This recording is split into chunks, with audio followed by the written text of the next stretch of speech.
Hello दोस्तों, मैं सुमित पवार स्वागत करता हूं आप सभी का अपने YouTube चैनल स्पीड समर्थका पर। दोस्तों, जैसा कि आप सभी जानते हैं कि RRB NTPC CBT 2 special batch है जिसे हम 45 दिनों में कंप्लीट करने जा रहे हैं।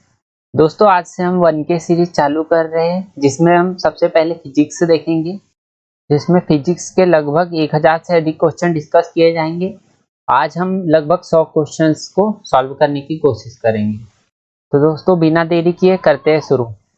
दोस्तों, आज का हमारा टॉपिक होगा मापन एवं गतिकी। पहला प्रश्न है, प्रकाश वर्ष किसका एकक है? तो प्रकाश वर्ष दोस्तों दूरी का एकक है। एकक क्या इसे कह सकते हैं? इकाई यानी यूनिट। और ये जो समय है इसे टी से व्यक्त कर सकते हैं, वेग को v से व्यक्त कर सकते हैं। दोस्तों, ये रेलवे में कई बार पूछा जा चुका है। इसे अलग तरीके से ये भी पूछ सकते हैं कि लाइट ईयर किसकी मापक इकाई है? तो ये है दूरी की।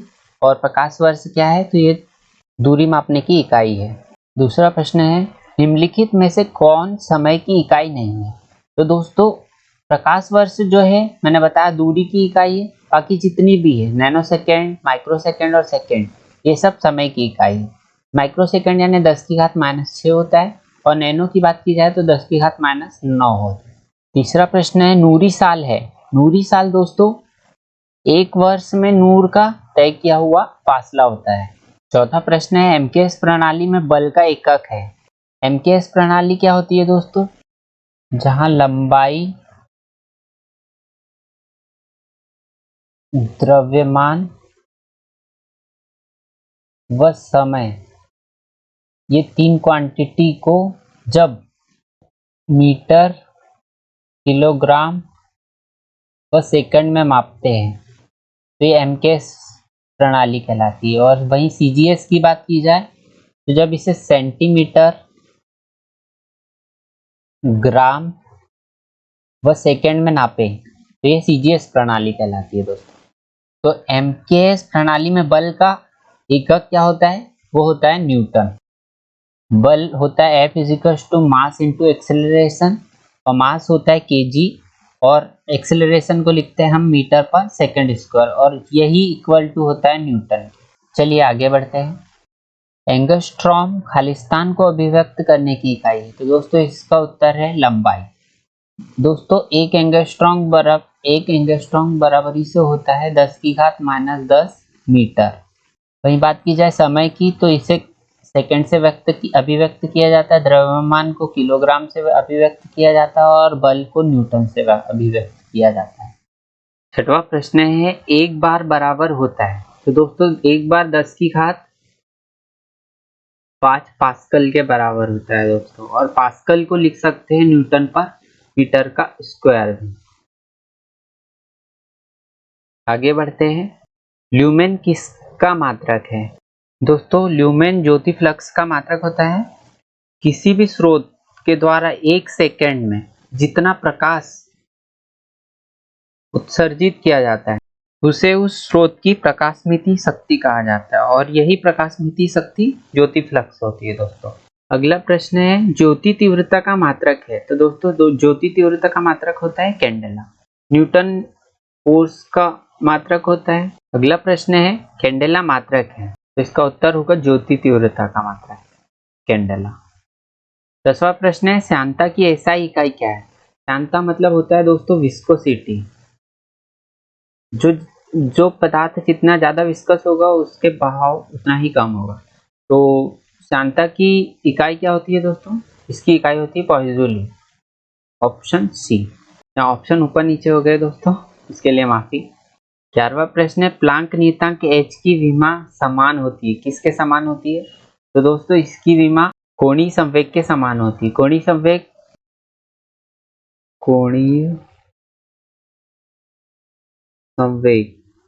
संवेग दोस्तों आई ओमेगा के बराबर होता है। आई की विमा होती है mr, आई को mr स्क्वायर लिख सकते हैं इंटू ओमेगा। m की विमा होती है m आर को हम एल लिख सकते हैं, एल स्क्वायर, और ओमेगा मतलब कि समय टी। वहीं बात की जाए प्लांक नियतांक की, तो प्लांक नियतांक h बराबरी से होता है E अपॉन न्यू, क्योंकि E बराबर से होता है h न्यू, एनर्जी बराबर से h न्यू होता है, तो यहाँ से निकला h बराबर से E अपॉन न्यू। एनर्जी की विमा होती है दोस्तों m l स्क्वायर टी की power T square, M L square T square. और वहीं बात की जाए न्यू की विमा, तो ये होती है टी इनवर्स। जब इसे सॉल्व करेंगे तो हो जाएगा एम एल स्क्वायर टी। तो ये दोनों विमाएं बराबर होगी, कौन सी, कोणीय संवेग और प्लांक नियतांक। दोस्तों 12वां प्रश्न है, किलोवाट घंटा किसकी इकाई है? तो दोस्तों किलोवाट घंटा ऊर्जा की इकाई होती है। 1 किलोवाट शक्ति द्वारा 1 घंटे किए गए कार्य को किलोवाट आवर कहते हैं, यानी कि ऊर्जा कहा जाता है। चलिए आगे बढ़ते हैं। 13वां प्रश्न है, कोणीय वेग की विमा क्या होती है? दोस्तों हम जानते हैं v is to omega r होता है, जहां v होता है मीटर पर सेकंड, जिसे मीटर मतलब L लिख सकते हैं और सेकंड मतलब S लिख सकते हैं। S मतलब T होता है, समय यानी T। तो L इंटू टी इनवर्स हो जाएगा V की विमा।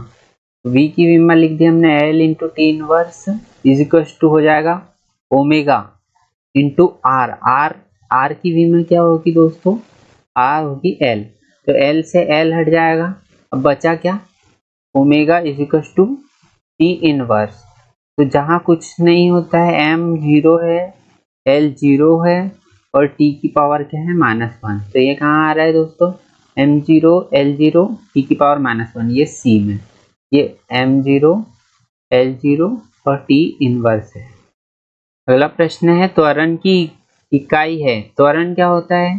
Force is equal to mass into acceleration. Force होता है न्यूटन, मास यानी केजी, और ये होता है मीटर पर सेकंड स्क्वायर। तो त्वरण की इकाई पूछी हुई है, तो त्वरण की इकाई क्या है यहाँ से? मीटर पर सेकंड स्क्वायर। तो इसका उत्तर हो जाएगा सी। अगला प्रश्न है, 1 किलोग्राम में कितने मिलीमीटर होते हैं? दोस्तों सबसे पहले किलोमीटर है, सॉरी, तो 1 किलोमीटर में कितने मीटर होते हैं? तो ये हो जाते हैं 1000 मीटर। अब 1 मीटर में कितने मिलीमीटर होते हैं? तो ये भी होते हैं 1000 मिलीमीटर। अब बात पूछिए 1 किलोमीटर में कितने मिलीमीटर होते हैं? तो दोस्तों ये 1 मीटर, ये मीटर की जगह 1000 और वैल्यू आ जाएगी, तो 1 किलोमीटर इज इक्वल टू क्या हो जाएगा? 1000 मीटर, और मीटर की वैल्यू रख दी अपन ने 1000 mm। तो ये टोटल कितना हो गया? 1 के आगे 6 शून्य और mm is equal to 1 kilometre. तो 1 के आगे 6 शून्य कहाँ पर है? लास्ट ऑप्शन, नहीं सॉरी, सी ऑप्शन। 16वां प्रश्न है, 1 फेम्टो बराबर होता है। तो 1 फेम्टो बराबरी से होता है दोस्तों 10 की घात -15 मीटर के बराबर। 17वां प्रश्न है, 1 माइक्रोमीटर बराबर से खाली स्थान सेंटीमीटर होता है। सबसे पहले होता है 1 माइक्रोमीटर।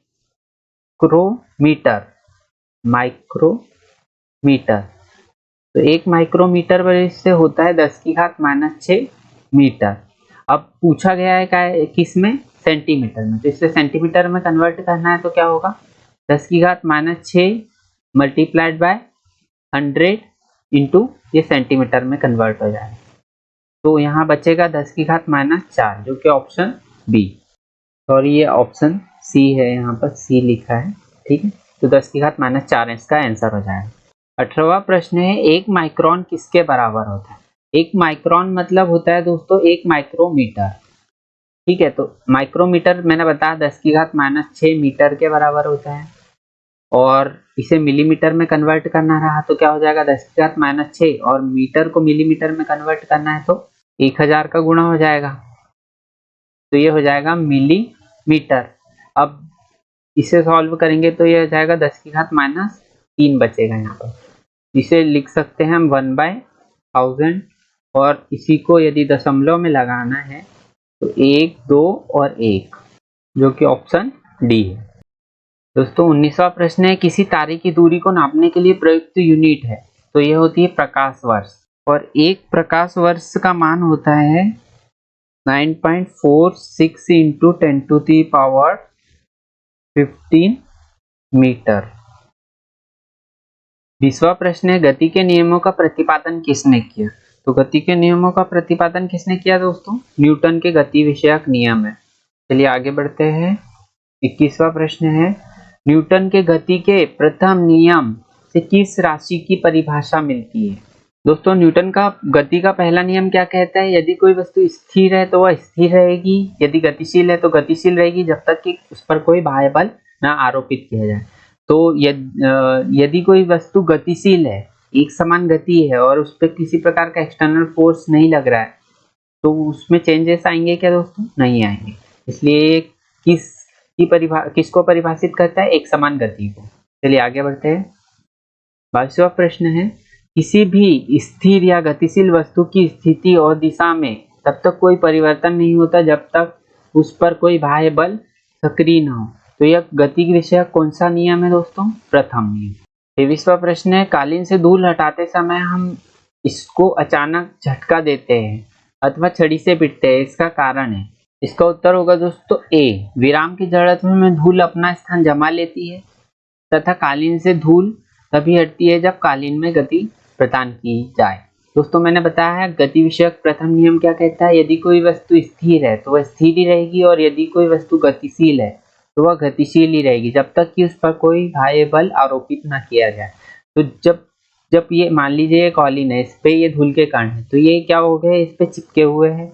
जब इस पर लकड़ी की सहायता से हम इसे ठोकेंगे, जब बाह्य बल आरोपित करेंगे, तभी ये कण अपना स्थान त्यागेंगे दोस्तों।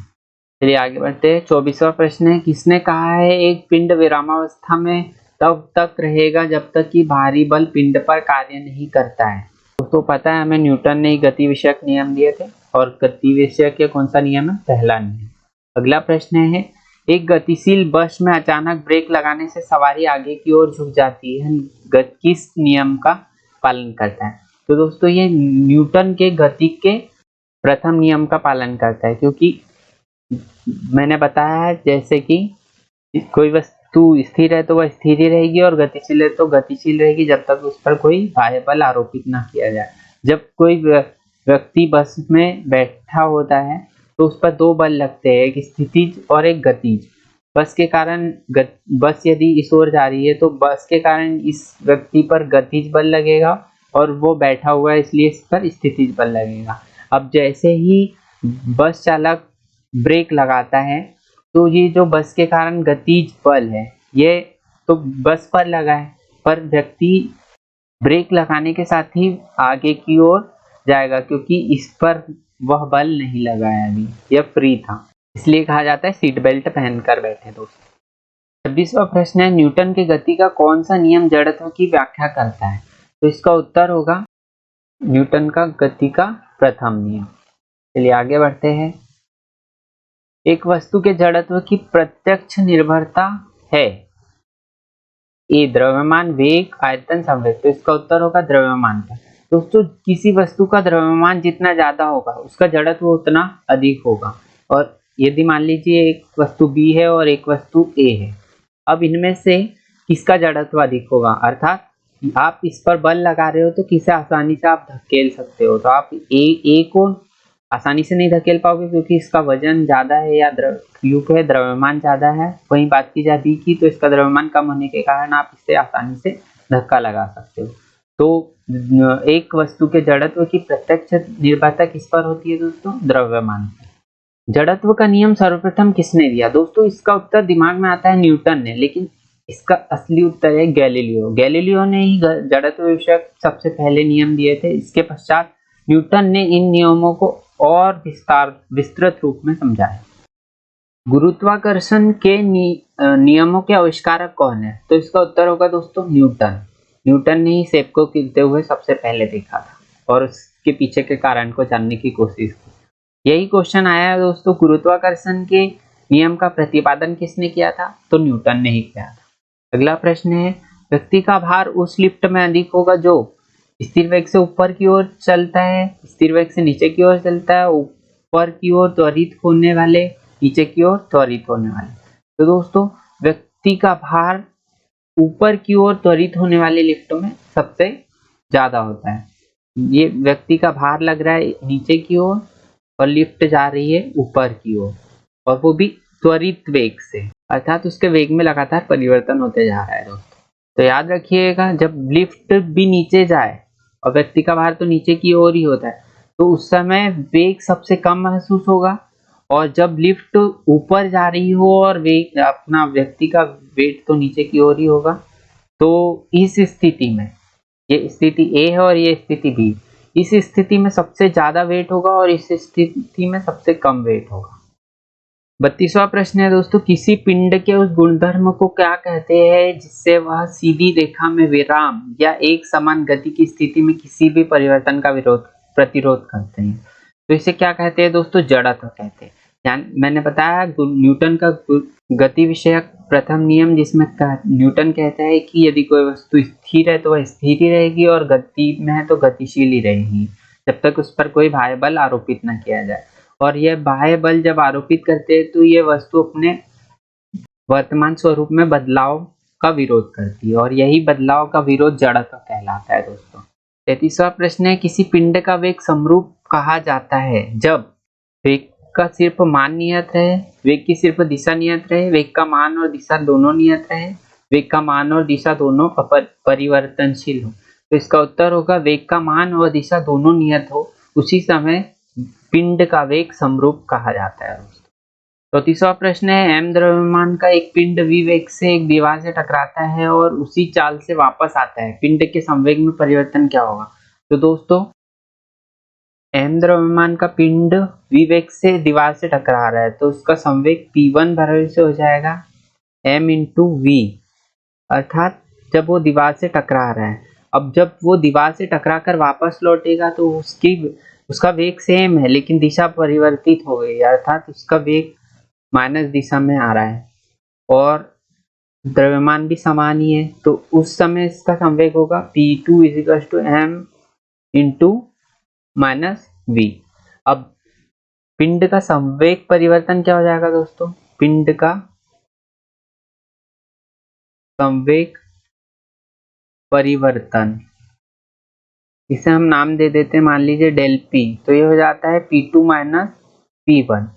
p2 का मान है m इंटू माइनस वी और माइनस में p1 का मान है m इंटू वी, तो ये हो जाएगा -2m इंटू वी, जो कि है ऑप्शन ए में है दोस्तों। यहाँ पर प्लस में क्यों लिया गया है दोस्तों? क्योंकि इसका परिमाण को ले रहे हैं हम, ना कि दिशा को, ओनली परिमाण को ले रहे हैं। चलिए आगे बढ़ते हैं। 35वां प्रश्न है, एक 2 न्यूटन इंटू सेकेंड संवेग वाले और 3 किलोग्राम द्रव्यमान वाले पिंड की गतिज ऊर्जा क्या है? तो दोस्तों हम जानते हैं संवेग बराबर इसे होता है P = मास इंटू वेलोसिटी। यहाँ पर संवेग का मान है 2 और मास का मान है 3, तो वेलोसिटी का मान हो जाएगा, यहाँ से दिस इम्प्लाइज वेलोसिटी = हो जाएगी 2/3। अब बात करते हैं गतिज ऊर्जा की, जिसे काइनेटिक एनर्जी भी कहते हैं। काइनेटिक एनर्जी हो जाता है 1/2 mv², तो 1/2 हो जाएगा, m का मान दिया हुआ 3 और v का मान निकला अपना 2/3 का स्क्वायर, तो ऊपर 2 का स्क्वायर है, 3 का स्क्वायर है, तो 3 से 1 स्क्वायर कट गया, अब बचा क्या? ऊपर 2 से 1 स्क्वायर कट गया, बचा 2/3, यही अपना आंसर हो जाएगा 2/3 जूल। 36वां प्रश्न है, रॉकेट खालिस्तान के सिद्धांत पर कार्य करता है। तो दोस्तों रॉकेट संवेग संरक्षण के सिद्धांत पर कार्य करता है। 33वां प्रश्न है, एक मछुआरा झील में फंस गया है क्योंकि उसके मोटर बोट की मोटर खराब हो गई, किनारे तक पहुंचने के लिए उसे क्या करना चाहिए? दोस्तों बहुत ही इंटरेस्टिंग प्रश्न है ये। इसका ऑप्शन दिए हुए है, उसे नाव के अंदर ही किनारे की ओर चलना आरंभ कर देना चाहिए, या ऑप्शन बी है उसे इकट्ठा की हुई मछलियों को किनारे में दूर फेंकना चाहिए, सी है उसे नाव पर लेट जाना चाहिए। डी है इसे इकट्ठा की हुई मछलियों को किनारे की ओर फेंकना आराम कर देना चाहिए। दोस्तों मान लीजिए ये किनारा है और ये पानी में बोट में मछुआरा है यहाँ पर। तो दोस्तों मछुआरे को क्या करना चाहिए, उसे इस ओर आना है तो उसे इसके अंदर उपस्थित मछलियों को किनारे से दूसरी ओर फेंकते जाना चाहिए। जब वो इस ओर मछली फेंकेगा यहाँ पर तो बोट इस ओर फेंका तो बोट पर प्रेशर लगेगा किनारे की ओर और बोट आ जाएगी किनारे की ओर, क्योंकि न्यूटन का गति विषयक तृतीय नियम कहता है every action there is equal and opposite reaction, अर्थात प्रत्येक क्रिया के बराबर एवं विपरीत प्रतिक्रिया होती है। तो दोस्तों जब उसे इस ओर आना है तो उतना ही मास उस ओर फेंकेगा, मतलब दूसरी ओर फेंकेगा तो वो इस ओर आसानी से आ जाएगा। सिंपल हार्मोनिक मोशन एसएचएम से गुजरने वाले कण के लिए वेग को विस्थापन के मुकाबले में आलेखित किया जाता वक्र होगा। तो दोस्तों ये होता है एक दीर्घवृत्त, इसे याद रखिएगा। अगला प्रश्न है शून्य में स्वतंत्र रूप से गिरने वाली वस्तुओं की या का समान गति होती है, समान वेग होता है, समान त्वरण होता है, समान बल होता है। इसका उत्तर होगा समान त्वरण। दोस्तों जो वस्तु शून्य में गिरती है उस पर ओनली गुरुत्वाकर्षण बल लगता है 9.81 मीटर पर सेकेंड स्क्वायर, अर्थात पृथ्वी का गुरुत्वाकर्षण भर लगता है, बाकी किसी प्रकार का फोर्स नहीं लगता है। इसलिए शून्य में स्वतंत्र रूप से गिरने वाली वस्तुओं का समान त्वरण होता है। अगला प्रश्न है यदि पृथ्वी के उपग्रह की कक्षा दीर्घवृत्ताकार होती है तो दीर्घवृत्त का तल ए ऑप्शन है कभी कभी पृथ्वी के केंद्र से जाता है, बी है पृथ्वी के केंद्र से नहीं जाता है, सी है पृथ्वी के केंद्र से जाता है और डी है पृथ्वी पर गिर जाएगा और ई ऑप्शन है समान रूप से अवत्वरण करती रहेगी। तो दोस्तों इसका आंसर है सी, पृथ्वी के केंद्र से जाता है। दोस्तों कोई सा भी उपग्रह हो, मान लीजिए चंद्रमा है, तो ये पृथ्वी के इस प्रकार से दीर्घवृत्ताकार मार्ग पर, तो इसके ये मान लीजिए पृथ्वी है और ये चंद्रमा है, मून है, तो इसका जो तल है ये दीर्घवृत्त का तल है, ये पृथ्वी के केंद्र से होकर ही जाता है। स्प्रिंग का काठिन्य है तो ये होता है स्प्रिंग की भारवाहिका धारिता, इतनी ज्यादा भार सहन कर सकती स्प्रिंग वो इसकी स्प्रिंग की काठिन्य पर डिपेंड करता है। दोस्तों इसे मैं हटा देता हूं आपके लिए। ये तो स्प्रिंग का काठिन्य क्या होता है, स्प्रिंग की भारवाहिका धारिता। अगला प्रश्न है जी की इकाई क्या है। तो दोस्तों जी का मान होता है F R square divide by m1 m2। तो f को लिख सकते हैं हम n यानी न्यूटन इंटू r को लिख सकते हैं क्या दोस्तों मीटर स्क्वायर और m1 m2 क्या हुआ है द्रव्यमान, इनको लिख सकते हैं किलोग्राम का स्क्वायर। तो न्यूटन इंटू मीटर स्क्वायर पर किलोग्राम स्क्वायर और ये g का जो मान होता है दोस्तों होता है 6.67 into 10 to the power -11 newton into metre square पर केजी स्क्वायर। चलिए आगे बढ़ते हैं। 43वां होता है क्वेश्चन आवेग माप है, किसकी माप है दोस्तों, आवेग माप है। दोस्तों आवेग का मान होता है, आवेग को हम लिख सकते हैं आवेग इज इक्वल टू बल इंटू समय अंतराल।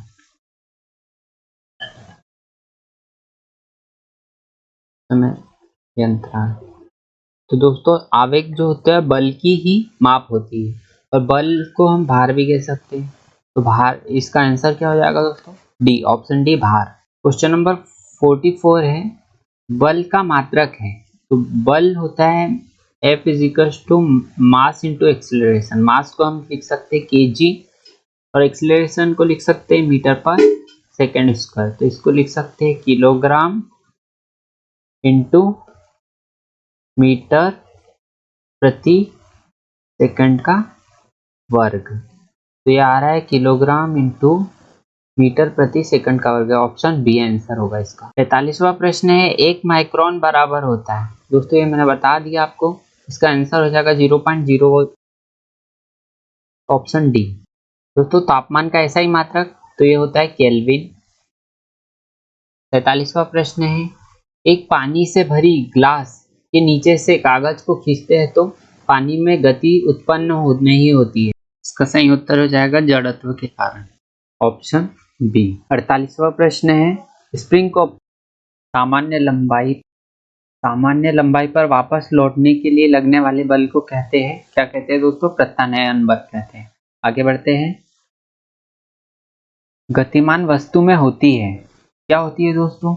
स्थितिज ऊर्जा, भूतापीय ऊर्जा, जल विद्युत ऊर्जा या गतिज ऊर्जा? तो इसका उत्तर हो जाएगा गतिज ऊर्जा।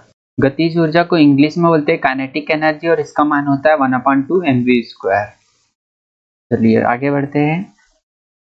चलती गाड़ी में बैठे आदमी की ऊर्जा होती है। तो दोस्तों चलती गाड़ी में मैंने बताया आपको कि स्थितिज और गतिज दोनों ऊर्जाएं होती है, तो इसका आंसर हो जाएगा सी।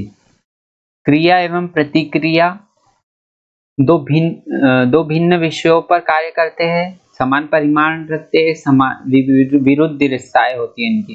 तो बिल्कुल सभी पॉइंट क्या है इनके सही है। 54वां क्वेश्चन है, जब किसी गतिमान पिंड की गति दोगुनी हो जाए तब लगने वाला समय होगा यदि दूरी अपरिवर्तित रहे। 2 गुना, आधा, 3 गुना, 1/4। तो इसका उत्तर हो जाएगा बी आधा। दोस्तों चाल बराबरी से होता है दूरी बटे समय। अब पूछा गया है गतिमान पिंड की गति दोगुनी कर दी जाए, मतलब इसकी चाल दोगुनी कर दी जाए। इसे दुगुना करने पर लगने वाला समय का मान पूछा है, ये जबकि दूरी के मान में किसी प्रकार का परिवर्तन नहीं हो रहा है। तो समय क्या हो जाएगा? समय बराबर से हो जाएगा दूरी बटे चाल, और चाल दोगुनी कर दी मतलब कि समय कितना हो जाएगा? आधा हो जाएगा। ये जितना ज्यादा बढ़ेगा उतना ही समय कितना हो जाएगा? कम होते जाएगा। 55वां है, विभवांतर मापने के लिए प्रयुक्त युक्ति को जाना जाता है, तो इसे वोल्ट मापिक कहते हैं दोस्तों। इसके द्वारा स्थिर प्रतिरोध में प्रवाहित धारा के द्वारा विभवांतर को मापा जाता है दोस्तों 56वां प्रश्न है, एंगस्ट्रॉम क्या मापता है? तो एंगस्ट्रॉम तरंगदैर्घ्य मापता है। 1 एंगस्ट्रॉम बराबर से होता है 10⁻⁻10 मीटर के। 57वां प्रश्न है, टेकोमीटर वह उपकरण जिससे मापा जाता है। दोस्तों इससे चाल मापी जाती है, जो वाहन चलते हैं हमारे उसकी चाल कितनी चाल है, ये किससे पता चलता है हमें? टेकोमीटर से। 58 नंबर क्वेश्चन है, एनीमोमीटर का उपयोग किसे मापने में किया जाता है? तो इसका उत्तर हो जाए पवन के वेग को। जब भी बात आती है एनीमो की, तो ये होता है पवन, हवा। तो एनीमोमीटर, तो पवन के वेग को जब मापना हो तो हमें किससे मापेंगे? हम एनीमोमीटर से। दोस्तों मापन एवं गतिकी से ही रिलेटेड ग्रुप डी में भी बहुत सारे क्वेश्चन आए हुए हैं। अभी हमने जो क्वेश्चंस देखे वो आरआरबी के विभिन्न एग्जाम में पूछे गए थे। अब ये स्पेशली 2018 में बस ग्रुप डी में आए हुए क्वेश्चंस को हम देखेंगे, जो कि आए हुए कैसे? मापन एवं गतिकी से। पहला प्रश्न इसका है, गति का प्रथम नियम खालिस्तान की परिभाषा देता है। तो दोस्तों इसका उत्तर होता जड़त्व, लेकिन यहाँ पर ऑप्शन में जड़त्व कहीं भी नहीं दिया, इसलिए रेलवे ने इसे हटा दिया था दोस्तों ये क्वेश्चन को। इसका आंसर क्या हो जाएगा? जड़त्व। क्वेश्चन नंबर 2 है, द्रव्यमान और त्वरण का गुणनफल क्या होगा? द्रव्यमान को m से लिखते हैं, त्वरण को a से लिखते हैं, और इसका मान होता है F के बराबर, जिसे हम कहते हैं बल। द्रव्यमान और वेग का गुणनफल क्या है कहलाता है? तो दोस्तों द्रव्यमान होता है m, वेग होता है v, और m इंटू v होता है संवेग, जिसे हम p से प्रदर्शित करते हैं। तो इसका उत्तर हो जाएगा a। दाब की एसआई इकाई क्या होती है? दोस्तों दाब को न्यूटन पर मीटर स्क्वायर में मापते हैं, और यही होता है पास्कल के बराबर। दोस्तों F इक्वल्स टू होता है m इंटू a, यानी कि द्रव्यमान इंटू त्वरण बराबरी से होता है बल। अब यहाँ पर पूछा गया है बल अपॉन त्वरण क्या होता है, तो इसका मान हो जाएगा द्रव्यमान के। तो इसका उत्तर हो जाएगा सी। छठवां प्रश्न है 72 किलोमीटर प्रति घंटे की चाल को मीटर पर सेकंड में दर्शाने के लिए उसे खालिस्तान लिखेंगे। दोस्तों सबसे पहले बता दूं, किलोमीटर प्रति घंटा यानी आवर, इसको लिख सकते हैं किलो मतलब 1000 और इसे मीटर लिख सकते हो, और सेकंड में कन्वर्ट करना है तो 3600 और इसे सेकंड में कन्वर्ट हो जाएगा। तो ये 1000 बटे 3600 को लिखते हैं हम काटने के बाद 5/18 मीटर पर सेकंड, ये होता है किलोमीटर पर आवर में। अब इसे हमें मीटर पर सेकंड में कन्वर्ट करना है, इसे 72 किलोमीटर पर आवर को मीटर पर सेकंड में कन्वर्ट करना है, तो इधर भी 72 का गुणा कर देंगे 5/18 और ये हो जाएगा मीटर पर सेकंड में। तो 18 चौक 72, 4 पंचे 20, तो ये हो गया 20 मीटर पर सेकंड। इसका आंसर हो जाएगा ए। सातवां प्रश्न है एक वस्तु को ऊपर की ओर 14 मीटर पर सेकंड की चाल से फेंका गया और वह 10 मीटर ऊंची उड़ी। उच्चतम बिंदु तक पहुंचने के लिए वस्तु द्वारा लिए गए समय की गणना करें। दोस्तों वस्तु का प्रारंभिक वेग u कितना दिया हुआ है, 14 मीटर प्रति सेकंड। वहीं बात की जाए ऊंचाई की, अधिकतम ऊंचाई कितनी है, 10 मीटर। उच्चतम बिंदु पर वेग कितना हो जाएगा दोस्तों, 0। तो जी का मान हमें पता है 9.81 मीटर पर सेकंड स्क्वायर होता है। तो गति के प्रथम नियम के अनुसार हमें पता है v = u - at, या तो gt भी लिख सकते हैं, एक्सेलरेशन या गुरुत्वीय त्वरण। u का मान दिया हुआ है 14 माइनस g का मान लिखा है 9.8 इंटू t का मान है, t हमने t ही रहने दिया, और v का मान दिया हुआ कितना दोस्तों, 0। तो यहाँ से t का मान आ जाएगा 14/9.8 और इसको जब सॉल्व करेंगे तो लगभग 1.43 समथिंग आ जाएगा। तो इसका उत्तर हो जाएगा बी। आठवां प्रश्न है दोस्तों v वेग से गतिमान m द्रव्यमान के एक पिंड का संवेग क्या होगा।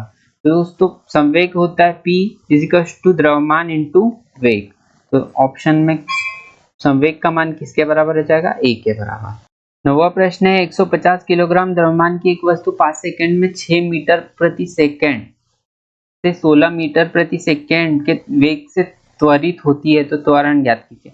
दोस्तों त्वरण क्या होता है, त्वरण होता है वेग परिवर्तन की दर यानी समय के रिस्पेक्ट में वेग में परिवर्तन। अब वेग परिवर्तन कितना हो रहा है दोस्तों, 16 से लेके 16 फाइनल वेग था और शुरुआती वेग कितना था, 6 था, और समय कितना था, 5 सेकंड। तो त्वरण का मान क्या हो जाएगा दोस्तों, 10/5 तो हो जाएगा 2, और इसकी इकाई क्या होती है, मीटर प्रति सेकंड का वर्ग। या तो इसे ऐसे भी लिख सकते हैं 2 इंटू मीटर, और सेकंड को हम ऊपर ला लेंगे तो सेकंड की घात -2, तो 2 मीटर इंटू सेकंड की घात -2, ये यहाँ पर घात में है दोस्तों। 10वां प्रश्न है खालिस्तान वह भौतिक राशि है जो कभी भी ऋणात्मक नहीं हो सकती। तो इसका मान होगा दूरी। दोस्तों हमेशा याद रखना दूरी कभी भी ऋणात्मक नहीं हो सकती, बाकी जितनी भी क्वांटिटी है वो हो सकती है, पर त्वरण यदि दूसरी दिशा में लग रहा है त्वरण, वेग त्वरण, तो ये सभी ऋणात्मक हो सकते हैं, लेकिन दूरी ऋणात्मक नहीं हो सकती। 11वां प्रश्न है लंबी कूद के दौरान एक एथलीट कूदने से पहले दौड़ता है, ऐसा करना उसका संवेग बढ़ाता है। दोस्तों कैसे, संवेग होता है द्रव्यमान इंटू वेग, और वेग का मान होता है, यदि वेग तो जितना है, द्रव्यमान तो जितना है उतना ही रहेगा, लेकिन वेग के मान को यदि वो चेंज करता है, यदि वेग के मान को बढ़ाता है वो, तो संवेग में भी परिवर्तन आएगा, संवेग भी बढ़ेगा जैसे जैसे वेग बढ़ेगा, इसलिए उसका संवेग बढ़ता है। वेग समय ग्राफ पर रेखा का ढलान किस खालिस्तान कहलाता है। तो दोस्तों वेग समय ग्राफ पर रेखा का ढलान जो होता है वो त्वरण दर्शाता है, हमेशा याद रखना इसका मान होता है त्वरण। 13वां प्रश्न है एक सदिश राशि में परिमाण और दिशा दोनों होते हैं, जबकि अदिश राशि में केवल परिमाण होता है, दिशा नहीं होती। निम्न में से कौन एक सदिश राशि। तो दोस्तों इसका विस्थापन एक सदिश राशि है, बाकी जितनी भी ऊर्जा, कार्य, गति, ये सब अदिश राशि है। 14वां प्रश्न है जी का मान, ऑप्शन है विषुवत रेखा पर अधिक और ध्रुवों पर कम होता है, पृथ्वी के केंद्र की ओर जाने पर कम होता है, पृथ्वी की सतह से ऊपर जाने पर बढ़ता है या नियत रहता है। तो इसका उत्तर हो जाएगा दोस्तों पृथ्वी के केंद्र की ओर जाने पर जी का मान कम होता है। दोस्तों ध्रुवों पर जी का मान सर्वाधिक होता है, भूमध्य रेखा पर कम होता है। वही बात की जाए ध्रुवों से भूमध्य रेखा की ओर आने पर कम होता जाएगा। वैसे ही इसकी जो सरफेस है, इस सरफेस से इसके केंद्र, जैसे मान लीजिए ये पृथ्वी का टुकड़ा है मान लीजिए, तो इसकी सरफेस से केंद्र की ओर जैसे जैसे जाएंगे हम जी के मान में क्या होते जाएगी, कमी होते जाएगी। 15वां प्रश्न है खालिस्तान की एसआई इकाई न्यूटन होती है। तो दोस्तों वजन तो न्यूटन में गिना जाता है, उसके साथ में द्रव्यमान की बात की जाए तो ये किलोग्राम में होता है। संवेग की बात की जाए तो द्रव्यमान इंटू वेग केजी इंटू मीटर पर सेकंड होता है। त्वरण की बात की जाए तो मीटर पर सेकंड स्क्वायर होता है। और बल की बात की जाए तो न्यूटन होता है। वजन और बल क्या होता है, एसआई इकाई वजन और बल की न्यूटन होती है। 16वां प्रश्न है मंदन है।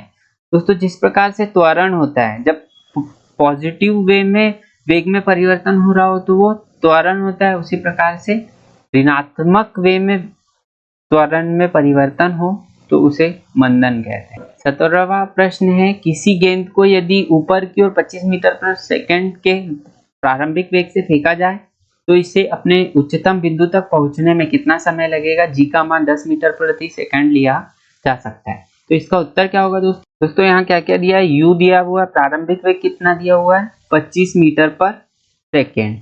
वहीं जी का मान हमने दिया हुआ है कितना 10 मीटर पर सेकेंड का वर्ग, यहाँ पर सेकंड का वर्ग है। ओके, उच्चतम बिंदु पर हमें पता है v का मान 0 हो जाता है। गति विषयक प्रथम नियम क्या है दोस्तों, v = u - at।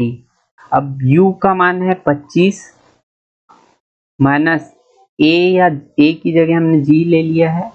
a भी गुरुत्वीय त्वरण, a त्वरण होता है और यहाँ हम बात कर रहे हैं गुरुत्वीय त्वरण की। तो g का मान कितना है 10 है दोस्तों, और t का मान हमें निकालना है, v का मान 0 होगा। तो ये इस इक्वेशन को जब सॉल्व करेंगे तो 25/10 हो जाएगा ये इसका मान, और जब इसे सॉल्व किया जाएगा तो 2.5 सेकंड के बराबर आएगा। तो इसका आंसर क्या हो जाएगा, ए हो जाएगा।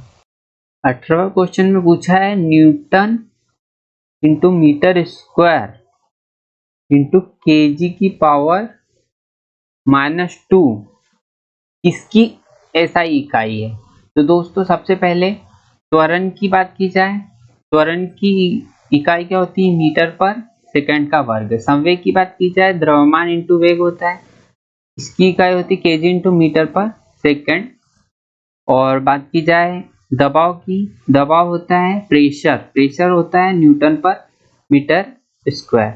अब बात की जाए गुरुत्वाकर्षण के सार्वभौमिक नियम की, तो ये जी का मान जो होता है, जी का मान होता है F into R square divide by m1 m2। F होता है न्यूटन और R को लिख सकते हैं हम metre square, divide by mass m1 m2 mass है तो इसको kg स्क्वायर लिख सकते हैं। तो जब इसे हम अरेंज कर लेंगे न्यूटन इंटू मीटर स्क्वायर और kg की पावर -2 हो जाएगा। तो ये होता है जी का मान, इसे कहते हैं सार्वत्रिक गुरुत्वाकर्षण नियतांक।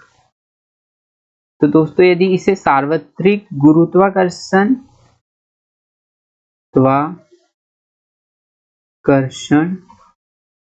नियतांक, इसे यही पूछा जाना चाहिए था, लेकिन पूछा क्या है दोस्तों, गुरुत्वाकर्षण के सार्वभौमिक नियम। इसी कारण से इसे भी रेलवे ने हटा दिया था दोस्तों। इसका आंसर क्या होगा, ये होगा। चलिए आगे बढ़ते हैं। जी गुरुत्व के कारण त्वरण किसके बराबर होता है, तो गुरुत्व के कारण त्वरण का मान होता है दोस्तों gm/r² के बराबर। ये याद रखना दोस्तों, बहुत इंपॉर्टेंट क्वेश्चन है, इस पे बहुत सारे न्यूमेरिकल्स भी बनते हैं। बात की जाए क्वेश्चन नंबर 20 की, तो निम्न में से किस स्थान पर गुरुत्वीय त्वरण शून्य होता है। तो दोस्तों मैंने बताया ध्रुवों पर सर्वाधिक होता है, भूमध्य रेखा की ओर आने पर कम होता है, और पृथ्वी के केंद्र पर जाने पर ये शून्य हो जाता है। तो इसका आंसर क्या हो जाएगा दोस्तों, ऑप्शन डी। आगे बढ़ते हैं। 21वां प्रश्न है आवृत्ति और कालावधि में क्या संबंध है? तो इसका उत्तर हो जाएगा दोस्तों T is equal to 1/u, जहाँ u आवृत्ति है और T क्या है? कालावधि है। तो ये याद रखिए, कालावधि और आवृत्ति की एक दूसरे के इन्वर्सली प्रोपोर्शनल में होते हैं। बात की जाए क्वेश्चन नंबर 22 की, तो किसी वस्तु द्वारा विराम की अवस्था अथवा गति की अवस्था के विरोध की प्रवृत्ति को कहते हैं। तो इससे क्या कहते हैं दोस्तों? जड़त्व कहते हैं। 23वां प्रश्न है, गति के समीकरणों के संबंध में निम्नलिखित में से कौन सा गलत है? दोस्तों इनको रीअरेंज कर देता हूं मैं। 2as इज इक्वल टू है u square minus v square, पहला। दूसरा हो गया 2as is equal to v square minus u square, फिर v is equal to u plus at है, s is equal to ut plus 1/2 at square है। ये चार ऑप्शन है। दोस्तों त्वरित रेखीय गति के लिए याद रखिएगा v का मान हमेशा u के मान से अधिक होता है। तो ये ऑप्शन तो सही है, ये भी सही है, ये भी सही है, लेकिन यहाँ पर u का मान बड़ा मान लिया गया जो कि गलत है। तो हमसे गलत ऑप्शन पूछा है, तो गलत ऑप्शन क्या हो जाएगा दोस्तों? ए। इसे मैं आपको इरेज कर देता हूँ ताकि आप लिख सको या स्क्रीनशॉट ले सको। अगला प्रश्न है 24वां प्रश्न, किसी वस्तु का जड़त्व मापने की इकाई निम्न में से क्या है? तो दोस्तों जड़त्व मापने की इकाई क्या है दोस्तों? द्रव्यमान के हिसाब से उसका जड़त्व होता है। मैंने बताया था आपको, जिसका जितना ज्यादा द्रव्यमान होगा उसका जड़त्व भी उतना अधिक होगा। बात की जाए 25वें प्रश्न की, तो 120 किलोग्राम द्रव्यमान की एक बंदूक से 0.04 किलोग्राम द्रव्यमान वाली गोली छोड़ी जाती है। यदि गोली 90 मीटर पर सेकंड के वेग से बाहर निकलती है तो बंदूक कितने वेग से पीछे हटेगी? दोस्तों द्रव्यमान संवेग संरक्षण का नियम क्या कहता है? संवेग शुरुआती संवेग बराबर होगा अंतिम संवेग की।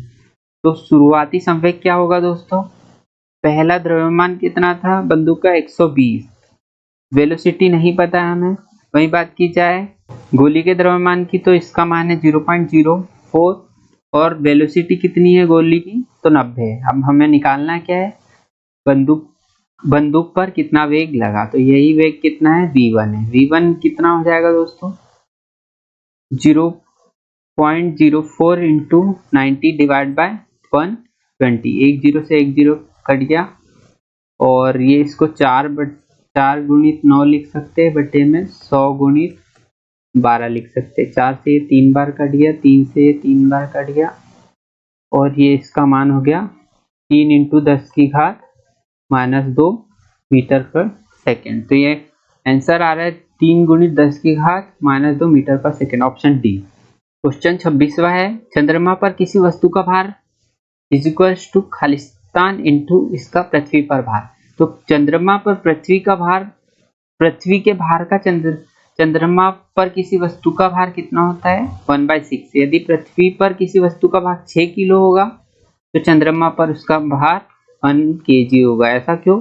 क्योंकि पृथ्वी के गुरुत्वाकर्षण का 1/6 गुरुत्वाकर्षण होता है कहाँ पर? चंद्रमा पर। चंद्रमा का गुरुत्वाकर्षण का मान पृथ्वी के गुरुत्वाकर्षण के कितना बराबर है? 1/6 के बराबर है। चलिए आगे बढ़ते हैं। 27वां प्रश्न है, एक सेल में विस्फोट के बाद अनेक टुकड़े विभिन्न दिशाओं में गति करते हैं, इस दशा में किसका संरक्षण होगा? तो दोस्तों इसमें भी संवेग संरक्षण का सिद्धांत फॉलो होगा। बात की जाए ऊर्ध्वाधर रूप से ऊपर की ओर फेंकी गई एक गेंद 12.5 सेकंड के बाद जमीन पर वापस आती है, वह वेग ज्ञात करें जिसके साथ इसे फेंका गया। दोस्तों माना हमने कि 12.5 सेकंड में h ऊंचाई तक चली जा रही है ये गेंद। हमें पता है h इज इक्वल टू होता है ut प्लस 1/2 gt स्क्वायर, जहां पर इनिशियल वेलोसिटी कितनी है बॉल की? 0 है, इंटू t समय मान लिया था हमने 12.5 सेकेंड। अब बात की जाए प्लस 1/2 की और g को हमने मान लिया 10 इंटू समय माना था हमने 12.5 का वर्ग। तो यहाँ से जब इसे h को सॉल्व करोगे तो ये हो जाएगा 2 से 5 बार कट गया ये, तो 5 इंटू 12.5 इंटू 12.5, जब इसे सॉल्व करोगे तो ये हो जाएगा 5 इंटू 156.25। इसको मैंने अलग से सॉल्व कर लिया दोस्तों, इसलिए बता रहा हूँ, वो 781.25 मीटर इसका एच आ जाएगा। अब दोस्तों हमें पता है चाल बराबरी से होता है दूरी बटे समय, तो चाल निकालना है हमें। दूरी कितनी दी हुई है दोस्तों, हमने दूरी निकाली 781.25 बटे समय हमारे पास है 12.5। जब इसे आप सॉल्व करोगे तो ये हो जाएगा 62.5 मीटर पर सेकंड। यही हमारा आंसर है, क्योंकि अप्रॉक्सीमेट 65 के बराबर आ रहा है, तो इसे 65 लगा देंगे, या तो फिर यदि क्वेश्चन में 62.5 दिया हो तो उसे लगा देंगे। बात की जाए 29वें प्रश्न की, तो इसमें पूछा गया है 10 मीटर पर सेकंड से गतिमान एक 2000 किलोग्राम का एक ट्रक ट्रैफिक लाइट पर खड़ी एक कार से टकराता है। टकराव के बाद दोनों एक साथ 8 मीटर पर सेकंड की गति से चलते हैं। कार का द्रव्यमान ज्ञात कीजिए।